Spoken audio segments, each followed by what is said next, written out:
Hello and welcome to this video. In this video we're going to look at the final section in thermal physics, which is going to be the kinetic energy equations for an individual gas molecule. In the previous video we looked at the kinetic theory, and the kinetic theory tells us the total amount of kinetic energy in the whole system.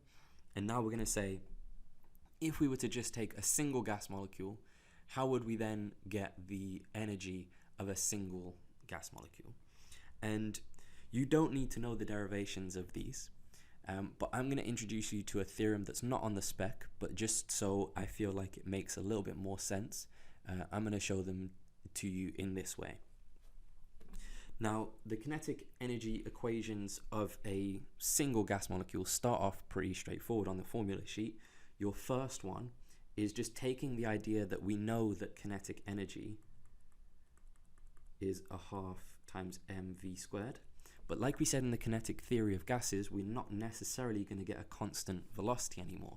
We have a velocity that is actually based on a different variation of other velocities. We had to take an average of the components of ux, of x, y, and z in that system. So we have to do the same thing again. The only thing we're going to change here is that the velocity is now going to be an average velocity, and to get an average of vectors we have to use a root mean squared.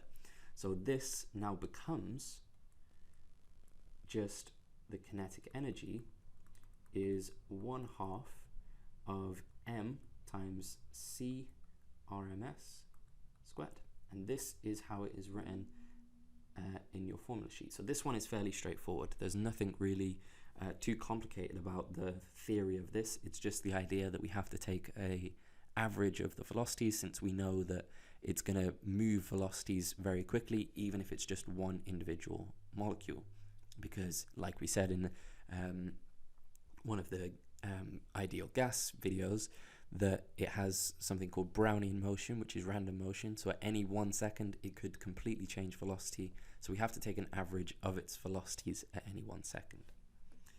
The other two that you get on your formula sheet are slightly different, and they're slightly different just because they are in terms of temperature. Now, what we've said before is that our internal energy, so our total internal energy, U, is equal to the total amount of kinetic energies plus the total amount of potential energies. But when we made the ideal gas assumptions, and the ideal gas assumption was that there were no intermolecular forces, so there's no interactions between particles, this kind of just got rid of the kinetic of the potential energy. And so if it gets rid of the potential energy, it means the internal energy is entirely based off the kinetic energy. So therefore, for an ideal gas, if we can work out an expression for the kinetic energy, we can work out an expression for the internal energy. Now, a key thing with this is that we know the ways to increase kinetic energy are to either move the system, so either to decrease or increase the volume. So we said that work done on the system, which would increase the kinetic energy, is going to be based on compressing and expanding this gas. But we also said the second way that we could change the internal energy was based on heating it up. And actually, if we were to compress it and expand it, it's not going to have anywhere near as big of an effect overall as heating up the gas. When we compress or expand, we only actually increase the energy of the particles that are being pushed down. So the particles that are in contact with the piston as it gets pushed down will increase energy, which increases the total energy. However, when I heat it up, every particle gains some of that thermal energy, so it goes massively. So what we can say is that the internal energy is basically just down to the temperature of the system.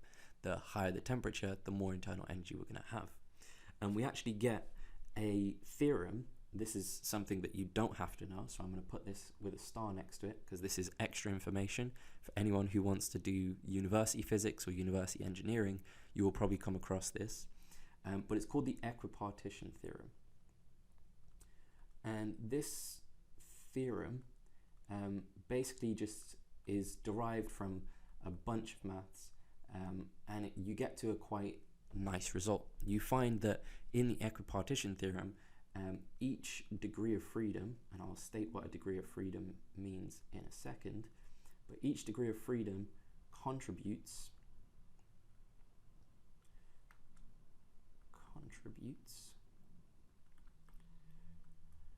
1/2 kT to the particle, or the particle's energy. So kT, since we've said before that, I'll put it down here, that PV is equal to nKT, then we must say that if PV is a unit of energy, then nKT is a unit of energy. And hence, if we're only looking at one particle, then n is just equal to 1, so I just end up with kT must be a unit of energy. Now, what I mean by degree of freedom is each degree of freedom is just a direction that this particle can move in. Now, if you start searching about degrees of freedom, you're going to end up with all kinds of different, you can probably get 5 degrees of freedom. The thing that we're going to make an assumption in all of this is we're just looking at monatomic molecules or particles. Now, what I mean by this is it's just one atom. We're not going to say that we have any like chemical bonds between these atoms. It's just a single atom. And we know then the degree of freedom just states which directions can it move in, or it's how many directions can it move in. And like we said in the kinetic theories video, we have 3, right? We have, it can either go in this Z direction, it can go in this X direction, or it can go in this Y direction. So it has 3 degrees of freedom. Therefore, its total amount of energy must be 3 times 1/2 kT. Therefore, the total amount of internal energy, and likewise the total amount of kinetic energy, because remember we got rid of these potential energies, that means that the kinetic energy of a single particle is just 3/2 times Boltzmann constant times the temperature in Kelvin. And this, if you remember back to when we first originally looked at the Kelvin scale, I said that it was directly proportional to the internal energy of the system. And if I'm saying that the kinetic energy is equal to the internal energy, and that's only dependent on the temperature, because 3/2 K is just a constant, so I end up with proving this proportionality. The internal energy of a system is directly proportional to the temperature of the system. If I increase the temperature, I increase the energy. This is another reason why the Kelvin scale is so good, because it just gives us a linear transformation between temperature and energy. And then the final equation on the formula sheet is just converting this K. So we said in the ideal gas video that K is defined as R divided by Avogadro's number. So R is the gas constant, which is 8.31 joules per Kelvin per mole. And Na is Avogadro's number, which is 6.022 times 10 to the 23, and it has units of per mole as well. And that means that I can just substitute in here that I have the kinetic energy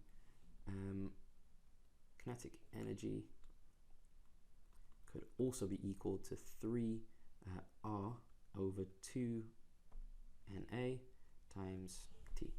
And this is a third equation to get the kinetic energy of a single gas molecule.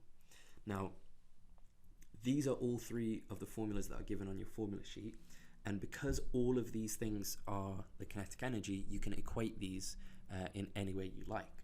While I wouldn't probably recommend equating these 2 because we derived them based off the same principle, you can equate either of these 2 to this one. Okay, so this kinetic energy equation up here can be equated to 3/2 kT or to 3R over 2NAT in order to find out things like the root mean squared if you're given the temperature and the mass, and so on. Okay, all of these equations final statement act on a single gas molecule. If you're looking for the total kinetic energy, you either have to look at the kinetic theory model, or you take any of these and you multiply it by n. But I would say that's probably not a great idea, because this is taking the average energy of a single molecule. If you just multiply that by n, you're assuming that all of these particles have the same energy, which is probably not the case.